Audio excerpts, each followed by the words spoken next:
오늘 하나님께서 우리에게 주시는 말씀은 구약 사도행전 11장 1절에서 18절 말씀입니다. 제 성경으로 신약 206면에 있습니다. 사도행전 11장 1절에서 18절 말씀을 한 절씩 교독하겠습니다. 유대에 있는 사도들과 형제들이 이방인들도 하나님의 말씀을 받았다 함을 들었더니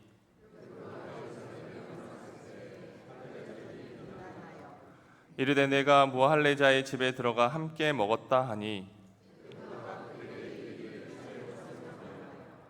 이르되 내가 욥바시에서 기도할 때에 황홀한 중에 환상을 보니 큰 보자기 같은 그릇이 내 귀에 매어 하늘로부터 내리어 내 앞까지 드리워지거늘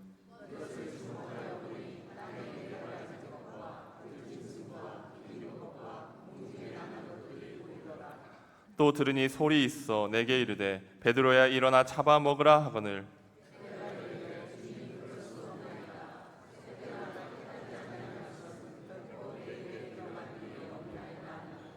또 하늘로부터 두 번째 소리 있어 내게 이르되 하나님이 깨끗하게 하신 것을 내가 속되다 하지 말라 하더라.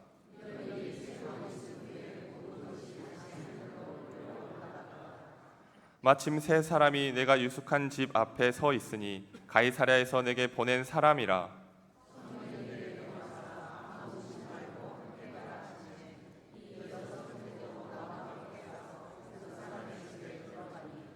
그가 우리에게 말하기를 천사가 내 집에 서서 말하되 내가 사람을 욥바에 보내어 베드로라 하는 시몬을 청하라.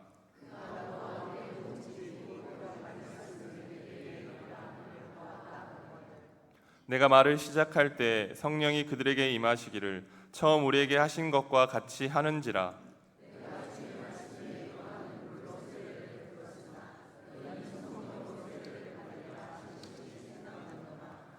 그런즉 하나님이 우리가 주 예수 그리스도를 믿을 때 주신 것과 같은 선물을 그들에게도 주셨으니 내가 누구이기에 하나님을 능히 맡겠느냐 하더라. 그들이 이 말을 듣고 잠잠하여 하나님께 영광을 돌려 이르되 그러면 하나님께서 이방인에게도 생명 얻을 회개를 주셨도다 하니라. 아멘.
참 잘 오셨습니다. 이제 연휴가 끝이 나서 기분도 많이 조금 다운되기도 할 텐데 우리 옆에 계신 분에게 다시 한번 우리 기쁨이 올라올 수 있도록 우리 환하게 웃어주시면서 한번 인사 한번 해봅시다. 각자의 목소리로 잘 오셨습니다.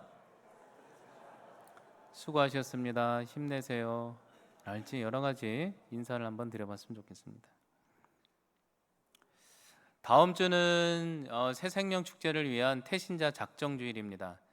여러분들 마음속에 한 영혼 한 영혼을 놓고 기도하는 분들이 있을 것입니다. 그 영혼들이 예수님을 기억해서 삶의 소망을 얻을 수 있도록 여러분들이 다시 한번 마음에 간직하고 한번 적어보는 시간을 가졌으면 좋겠습니다. 오늘이 아니라 다음 주입니다. 네. 이 시간 우리 하나님께도 인사를 드립시다. 하나님, 우리가 여기에 와 있습니다. 저에게 찾아와 주세요. 준비 시작. 하나님, 우리가 여기에 와 있습니다. 저에게 찾아와 주세요. 아멘. 기도하겠습니다. 하나님, 추석 큰 명절을 지냈습니다. 하나님, 여러 가지 분주하게 움직이며 하나님 그 귀한 연휴를 보내면서 감사한 것도 있지만 어느 면에서는 많이 다운되는 것들도 있습니다. 우리 동성애 식구들 다시 한번 주님 앞에 예배드리며 주님을 알아갈 때 그 마음 가운데 감사가 회복되게 하여 주시고 삶 가운데 기쁨이 넘쳐나게 하여 주시옵소서. 오늘 말씀 가운데 주의 음성을 귀하게 사모하고자 이곳에 나오신 분들도 있습니다. 주님께서 반드시 적용할 수 있는 말씀 한 단어라도 기억할 수 있는 은혜를 허락하여 주시옵소서. 예수님 이름으로 기도하옵나이다. 아멘.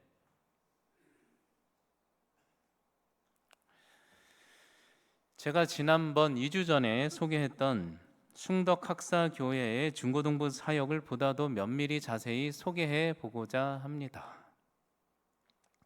당시 교회 출석하던 7명의 아이들을 소개했는데요. 대다수가 비기독교 가정의 아이들이었습니다. 그러다 보니 아이들이 주일날 교회에 나오는 것 자체를 참 어려워했고 지루해했습니다.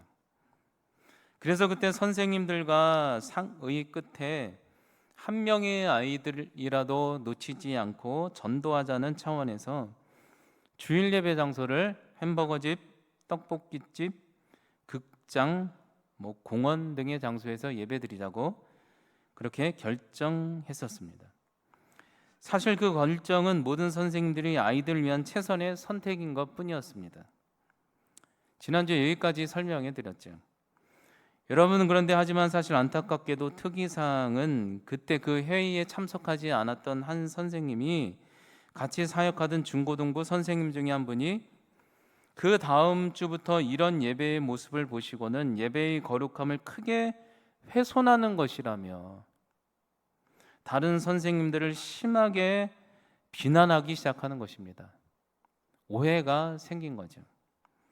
여러분, 이처럼 우리가 성령 하나님의 뜻이라 믿고 그분의 인도하심을 따라 순수하고도 정직하게 그리고 혼신을 다해 사역을 감당하고도 혹은 오히려 여러 가지 관점 때문에 교회나 또 교회 지체나 가정 안에서 이런 서로 다른 편견이나 관점으로 인하여 억울하게 오해나 비난과 상처를 경험할 때도 있지요. 나는 선한 의도로 하나님의 뜻인 줄 알고 했는데 다른 사람의 관점과 서로 충돌이 돼서 오히려 칭찬이 아니라 오해나 어려움, 비난을 경험할 때가 있죠.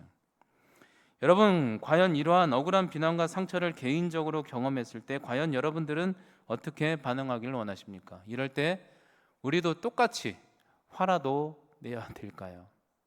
그게 뭐냐고, 속 좁다고. 여러분, 오늘 말씀을 보도록 하겠습니다. 오늘 성경에서도 베드로 사도는 예수님의 명령에 순종해서 드디어 그의 편견을 깨뜨리고 드디어 이방의 가정인 고넬료의 집에서 혼신을 다하여 말씀을 전하자 성령님이 임하기 시작한 것입니다. 10장 44절에 이렇게 기록하고 있어요. 베드로가 이 말을 할 때 성령님이 말씀 듣는 모든 이방 사람들에게 내려오시니 너무나도 베드로가 좋아서 함께 식사까지 했다, 이렇게 보고하고 있죠. 오늘 베드로는 이방의 고넬료의 가정에서 하나님의 뜻대로 드디어 방문하고 말씀을 전했더니 성령님이 임했다는 것입니다. 그러자 너무나도 좋아서 그 기쁨을 그들과 함께 나누려고 식사를 함께 한 거죠. 베드로는 어쩌면 뿌듯했을 수도 있어요. 내가 성장했구나. 이들에게도 구원이 있구나. 식사까지 했던 거죠. 여러분, 그런데 오늘 사건은요, 그 다음 사건을 소개하고 있는 거예요. 그 다음 사건을 보세요. 바로 문제 상황을 설명합니다. 베드로는 좋은 마음으로 예루살렘 교회에 가서 고넬료 가정의 사역 보고를 열심히 할 때 갑자기 누가 손을 들었을런지도 모르겠죠. 생각하지도 못한 기존 성도들과의 큰 갈등을 경험하고 있는 장면이 오늘 본문에 대한 말씀입니다. 2절 이렇게 시작하고 있죠. 베드로가 예루살렘에 올라가서 그 사역 보고를 할 때 그때 교회 성도들이 칭찬은커녕 이렇게 말하기를 할례자들이 어떻게 그럴 수 있느냐. 그 거기 있는 성도들이 비난하여 이르되 너가 무할례자의 집에 들어가서 함께 식사를 나눴으니 그것은 하나님 앞에 매우 큰 죄악이라 맹렬한 비난을 쏟아부었다는 거죠. 여러분 보십시오. 오늘 예루살렘 교회의 유대 교회 성도들은 베드로가 비할례자와의 식사를 했다는 그 단 한 가지에 꽂혀서 그를 향해 매우 잘못되었다고 오늘 단어가 비난이 원어가 집요하고 맹렬하게 상처가 되도록 콕콕 찌르며 비난했다, 이런 의미를 갖고 있어요.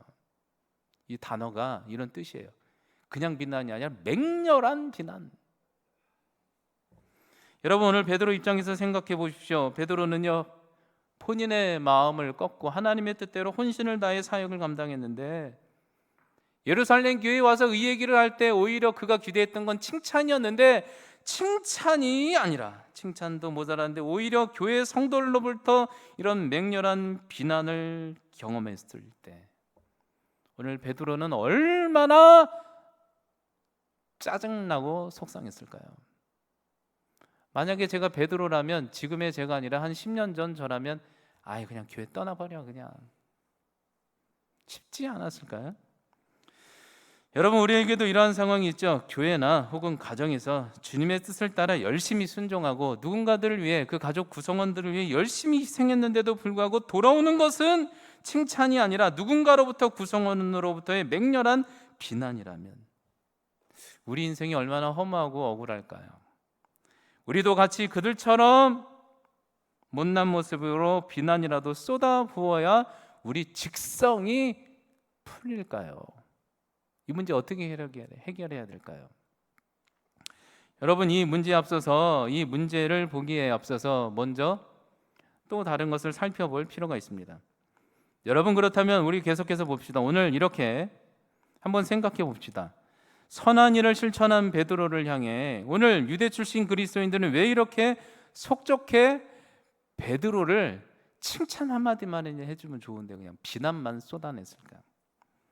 여러분, 그것이 28절에 이렇게 나와 있어요. 베드로가 속상한 거예요.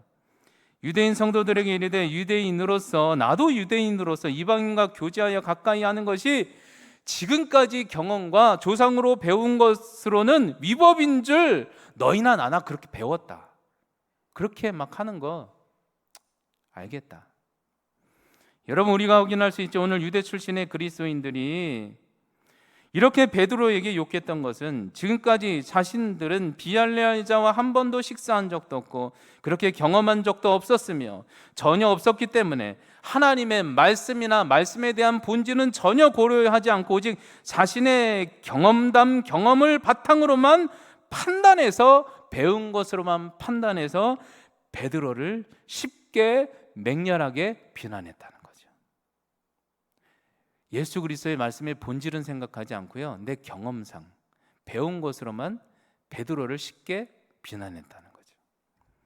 여러분, 지금까지 유대인은 예수님을 믿어도 구원만큼은 이스라엘 백성에게 있다고 그 조상들로부터 배웠고 들었고 믿었기 때문에 그게 확실하다고 여겼어요.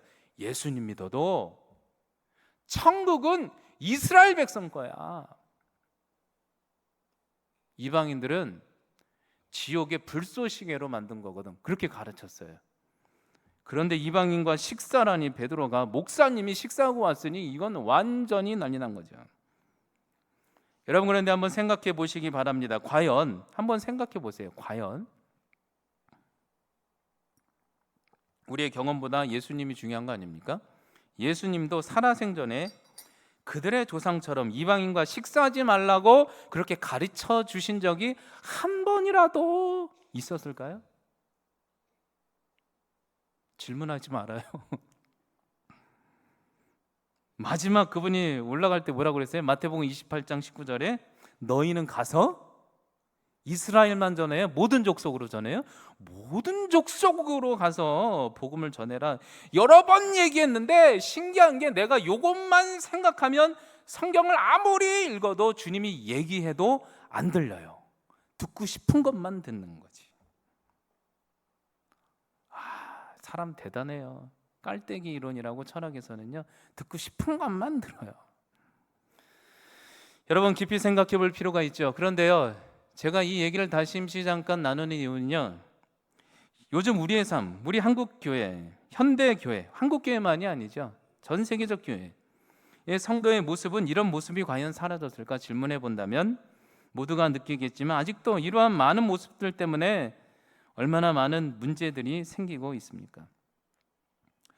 예를 들어서 요즘 목회하다 보면요, 가장 많이 들려오는 얘기가요, 한동안에 어떤 분들, 특히 교수님들이 이렇게 가르쳐 놔가지고 예배 중에 찬송가 엇박자 쓰면 찾아와요. 엇박자, 와, 불경하다고. 엇박자. 여러분 한번 물어봅시다. 그런데요, 다 좋아요. 제가 비판하려고 하는 게 아니에요. 뭘 까거나 하려고 하는 게, 깊이 생각해 보세요.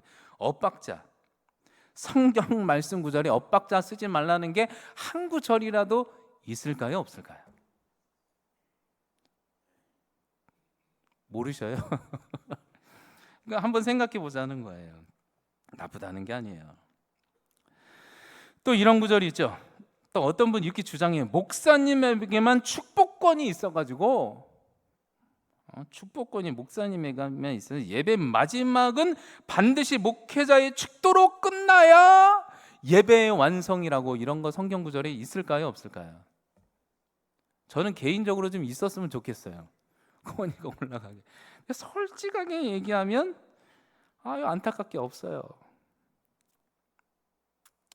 여러분 그것뿐입니까? 전범교회 갔더니요, 목사님과 장로님은 넥타이 스톨은 막 예배하기 막 그거였으니까, 거긴 예배학 위주 교회였으니까 막 목사님과 스톨이랑 요거 넥타이 있잖아요. 넥타이는 반드시 절기색을 맞추는 게 성경적이라고. 새벽 기도회 때 딴 색깔 하고 가면 큰일 나요. 막. 여러분 한번 물어볼게요. 뭐 지키는 게 나쁘다는 게 아니에요. 성경에 절기색 맞추라고 있나요, 없나요? 여러분 그거뿐입니까? 고신. 저는 고신도 경험해봤어요. 고신에 강대상 올라갈 때 모세처럼 신발을 벗고 올라가야지, 누가 신발을 신고 강사가 올라가서 뒤집어진 적이 있어요. 여러분 한번 물어봅시다. 성경에 강대상 올라갈 때 신발 벗고 올라가라는 구절이 있을까, 없을까? 이제 짜증 나십니까? 그러니까 우리가 많은 것들이 그래요. 여러분 더 민감한 상황이죠. 요즘은 아주 어떤 지역 이념에 따라서, 피부색에 따라서 구원이 결정되는 것처럼 얘기하는데 그런 구절이 성경에 있을까요? 여러분 제가 얘기해 드리는 게 뭐냐면, 우리의 신앙의 기준은 우리의 경험과 관습이 아니라 누구의 말씀? 예수 그리스도의 본질을 한번 생각해 봐야 된다는 거예요. 근데 그러나 우리는 이걸 고민해 봐야죠. 하나님 아버지에 대한 경건함은 형식적인 그 시대나 그 교회나 그 지역에 따른 나름대로의 보수성, 경건한 모습과 관습을 갖출 필요는 있어요. 근데 딱 거기까지죠. 그런데요, 오늘 말씀처럼 우리는요, 스톨 잘못했다고, 이방인과 식사했다고 그냥 지옥 갈 것처럼 맹비난을 교회에서 쏟아내면 되나? 이런 고민은 실제적으로 필요하죠. 왜냐하면요, 교회 오면은요 오히려 더 말이 많아요, 그렇죠? 근데 동성교회는 그래요, 안 그래요? 동성교회만 예외로. 여러분 오늘 보십시오. 베드로 본인이 하려고 했습니까? 그 고집 꺾어가지고 주님의 뜻대로 좋은 일하고 왔는데 그냥 흥분해서 이렇게 너무 하나님이 역사했다고 그냥 칭찬 들으려고 초대교회 성도들한테 믿거냐고 얘기했더니 오히려 그들은 자신의 경험 속에 그냥 맞춰서 베드로 마음은 이해하지 않고 그냥 자신들의 편견으로 무조건 맹비난했다는 거죠. 오늘 베드로 얼마나 속상했을까요? 기대했는데. 여러분 그렇다면 과연 베드로는 이러한 상황에서 이 너무나도 억울하고 황당하고 이런 맹비난을 받았을 때 과연 그는 어떻게 반응했나요? 이런 맹비난 앞에 본인도 속이 좁다고 정의를 가리며 같이 비난했어야 했을까? 근데 오늘 성경의 핵심은 이 구절인 거예요. 요거 또 같은 얘기를 담는 것 같아도 요걸 얘기하는 거예요.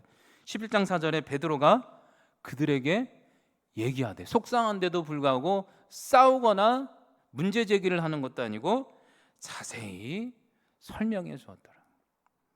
여러분 놀랍지 않습니까? 베드로는 예전의 베드로가 이제 아닌 것 같습니다. 예전 같으면 내가 말고이기도 잘랐는데 내가 칼까지 든 사람인데 라는 모습은 사라지고 이제는 성장해서 성격을 죽이고 자세히 설명하기 시작하는 거죠.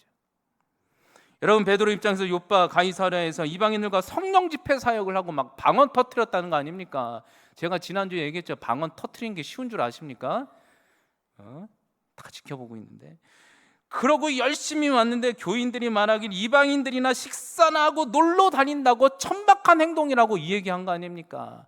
베드로가 화난다고 같이 한바탕 하면 어떻게 될까? 예를 들어서 제가 만약에 제 입장이라면 이렇게 바꿔볼 수 있죠. 제가 인천에서 사역하다가 잠시 잠깐 경상도 대구에 들렀다가 다시 사역하고 와서 성령 집회하고 광주로 왔더니 하는 말이 우리 교회 교구 목사님이나 성도님들이 목사님 경상도는 아니죠.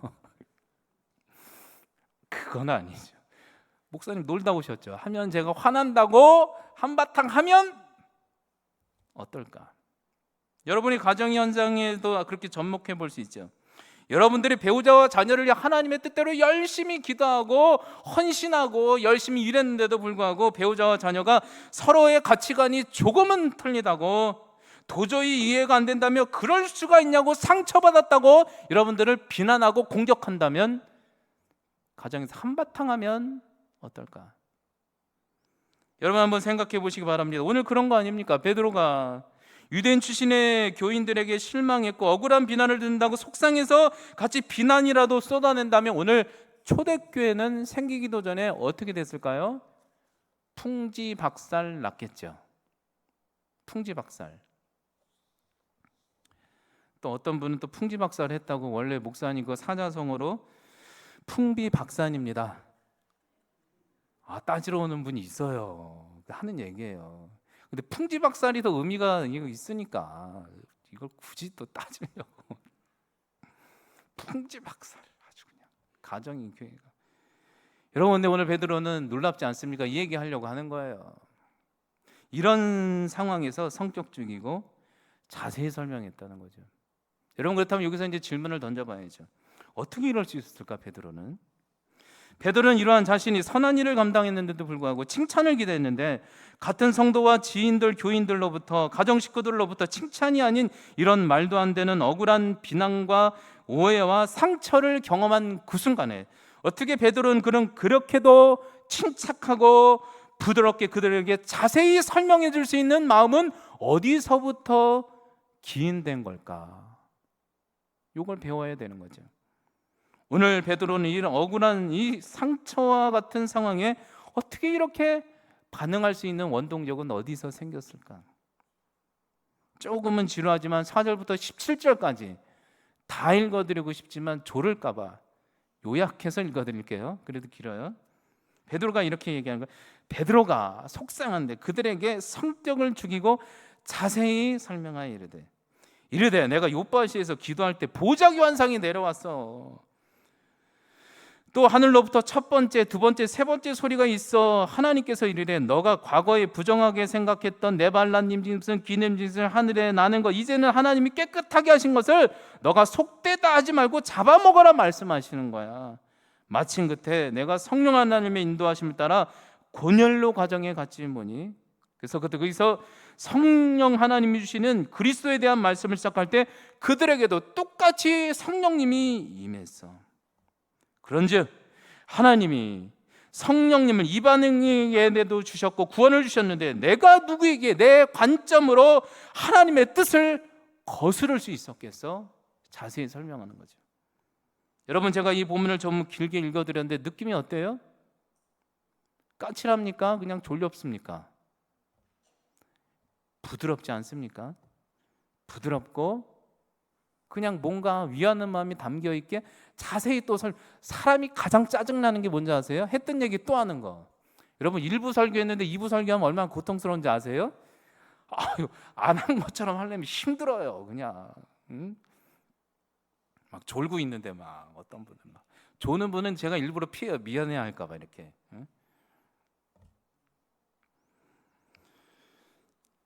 부드럽고 자세하게. 여러분 어떻게 이게 베드로가 본인이 더 억울한 상황이고 상처받는 상황인데 왜 이렇게 부드럽게 자신을 비난하는 성도와 그 가정과 그 교회를 향해서 이렇게 두 번씩이나 부드럽게 설명해 줄 수 있는 원동력은 어디에 있었을까? 그것은 무엇이었을까? 그것은 오늘 베드로가 성령 충만, 성령이 임한 사람이기 때문에 성령님이 그리스도의 사랑의 마음을 부어주셔서 자신도 상처되지만 상처 준 대상들을 향해 그 마음을 미리 공감하고 헤아릴 수 있는 마음을 주셔서 그들을 헤아림으로 자세히 설명해 줬다는 거죠. 좀 더 구체적으로 설명해 볼게요. 베드로 입장에서 화가 날 수 있는데 성령님이 마음을 주시는 거예요. 그리고 자꾸 과거를 생각나게 해주시는 거예요. 아, 나도 주님한테 대들었지. 아니라고. 안 먹는다고. 그런데도 주님이 나를 화내지도 않고 조건 없이 이해해 주셨지. 그래, 저들이라면 저럴 수도 있겠구나. 공감, 헤아림. 저들의 입장이라면 그럴 수도 있겠구나. 성장할 수 있도록 용납하고 기다려주며 주의 사랑으로 공감해 주기 시작하니까 자세히 설명해 줄 수 있는 에너지가 나오기 시작했다는 거예요. 공감이라는 단어가, 헤아림이라는 단어가 중요하다는 거죠. 공감, 헤아림은 치유가 시작돼요. 세상에서도요, 공감이라는 단어가 있어요.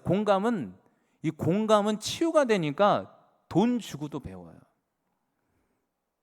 제가 심리학자니까 여러분, 관계 심리 치료, 부부 치료의 핵심이 무엇인 줄 아십니까? 여러 번 얘기 드렸죠. 베드로가 했던 반영, 이 세 가지면 다 끝나요. 인정, 공감, 감정을 느끼고 헤아려 주는 거. 공감이면 끝이에요. 여러분, 보통 부부는요, 제가 몇 번 설명드렸죠. 비슷한 사람이 만날까요? 아니면 원수 같은 외계인이 만날까요? 성령 얘기도 있지만 성경 얘기하는 거 아니에요? 이거 심리학자로 임하고 관계 부부 치료에 보면 이렇게 나와 있어요. 완전히 정반대의 원수 같은 존재가 만난다. 외나무 다리에서요, 원수는 어디서 만난다고요? 외나무 다리에서 만나요. 그런데 참 이상하죠. 하나님은요, 이 다른 사람과 만나서 성장하게 하려고 이렇게 만나게 하는 거든요. 이제 원수가 외나무 다리에서 만나는데 머리가 횟가닥 미쳐가지고요, 그냥 콩깍지가 껴버려요. 그냥 멋있어 보이는 거지. 여러분, 그랬어요. 남성과 여성이 말이 통하면 정상인 걸까요? 아니면 미친 걸까요? 약간 이상한 거지. 말이 통할 수가 없는 거예요. 그게 맞춰가라고. 여러분, 그래서 배우자가 처음 결혼할 때 사랑이 콩깍지가 껴서 완전 속아서 상대의 다른 점이 멋있어 보여서 결혼하게 돼요.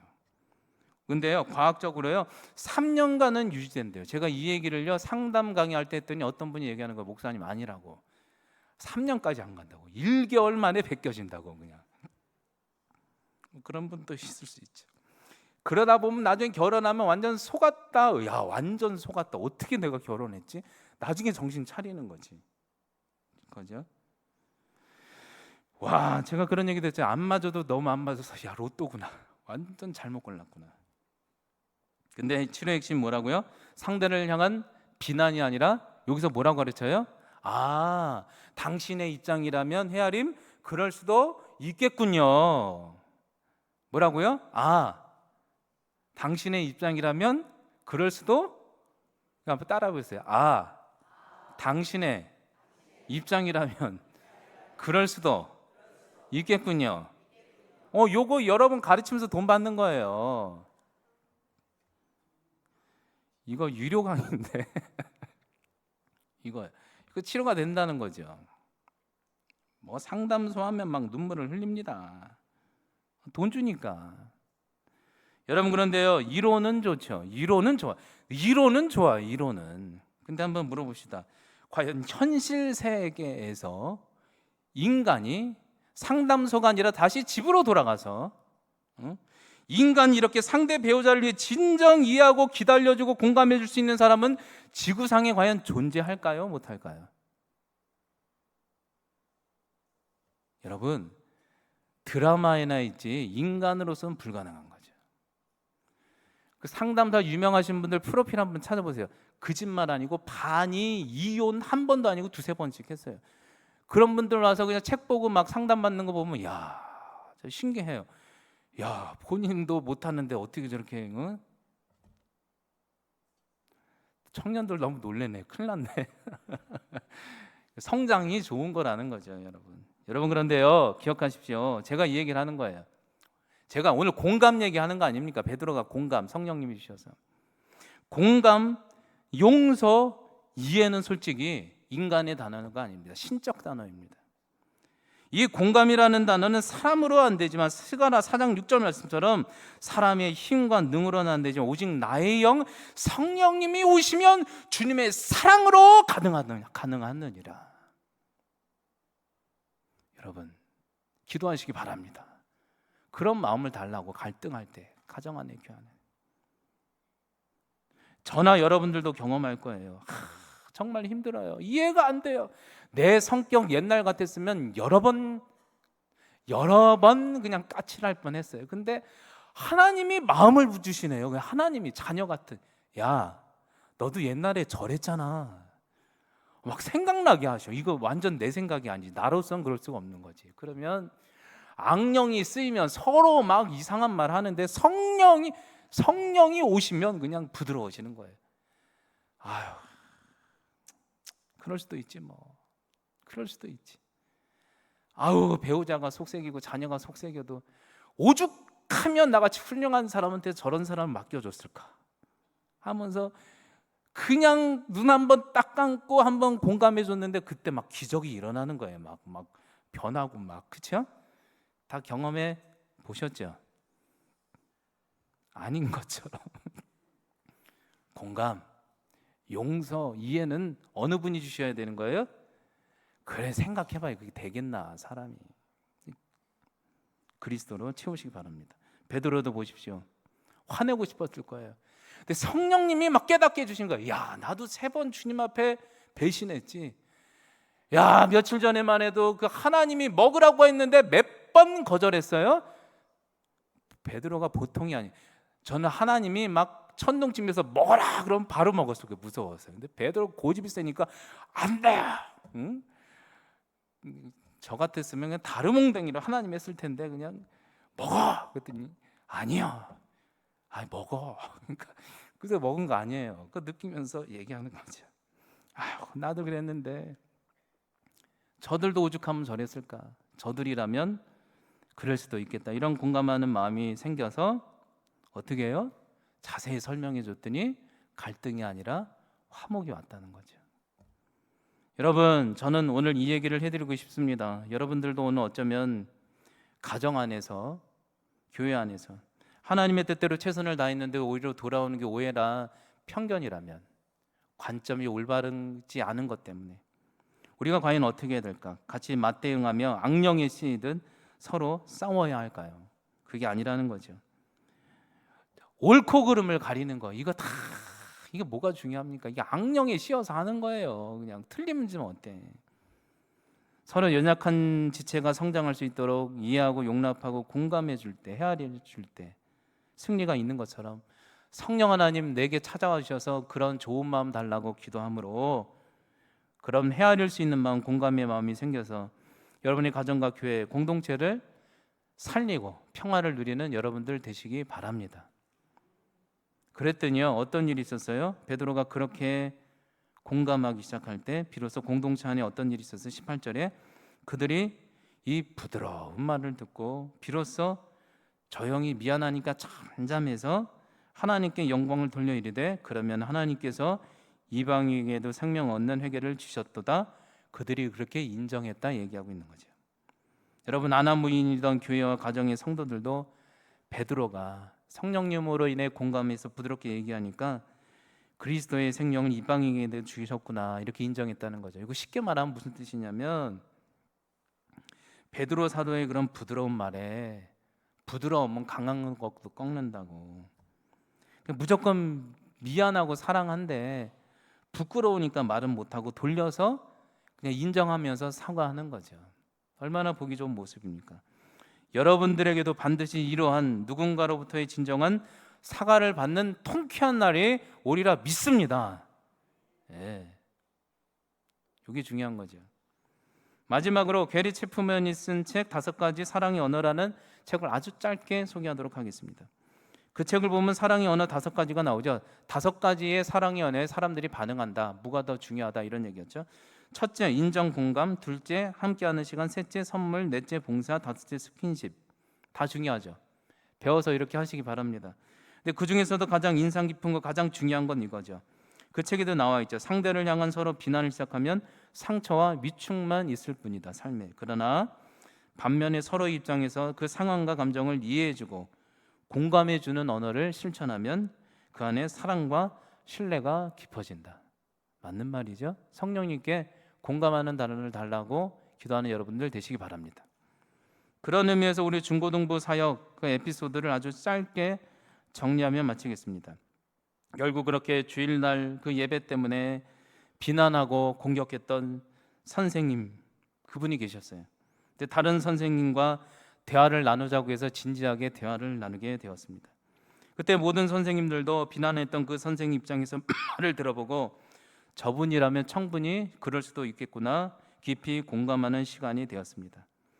그래서 다시금 우리가 그분이 없었을 때 상의를 해서 이런 결정을 했던 이유를 주일 예배를 이렇게까지 결정하기의 과정을 자세히 소상하게 설명드리게 되었습니다. 그래서 결국 중지안으로 결정하기를 어떻게 결정했냐면 한 달에 한 번 혹은 2번은 반드시 예배당에서 예배 드리는 걸로 시험에 안 들도록 중지안을 냈죠. 잘했죠? 그래서 결론이 어떻게 되느냐? 결국 해피엔딩 스토리로 아이들이 7명이었는데 몇 명 됐다고요? 어이구, 기억하시네? 50명 됐다고요. 여러분, 그렇습니다. 오늘 베드로 좋은 일 했는데 이 억울한 일을 당했을 때 베드로는 같이 반응한 것이 아니라 성령님이 주신 마음으로 공감했고 자세히 설명했더니 평화가 찾아왔다는 거죠. 이 여러분의 삶의 차례이지 않겠습니까?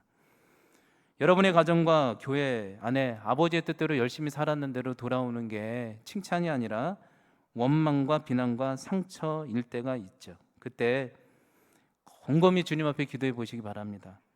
같이 감정적으로 비난할 것인지 아니면 성령님의 임재를 구하고 예수님의 사랑으로 더욱 성장할 수 있도록 공감해주며 다시 한번 부드럽게 설명해 줄 것인지, 여러분은 그렇게 실천해서 여러분들 가정 안에 평안을 누리시는 여러분들 되시기 바랍니다. 기도하겠습니다. 하나님, 오늘은 베드로가 억울한 상황 속에서도 헤아림, 그리스도의 사랑으로 공감했던 모습을 우리가 배웠습니다. 용서, 공감, 이해는 사람의 단어가 아니라 신적 단어입니다. 성령 하나님, 우리를 사로잡아 주셔서 하나님 관계 속에, 억울함 속에, 우리가 고통 속에 같이 비난하는 우리가 아니라 하나님 오늘 베드로처럼 부드럽게 반응하게 하여 주셔서 그 가운데 화평을 이루는 우리 동성애 식구들 되게 하여 주시옵소서. 예수님의 이름으로 기도하옵나이다. 아멘.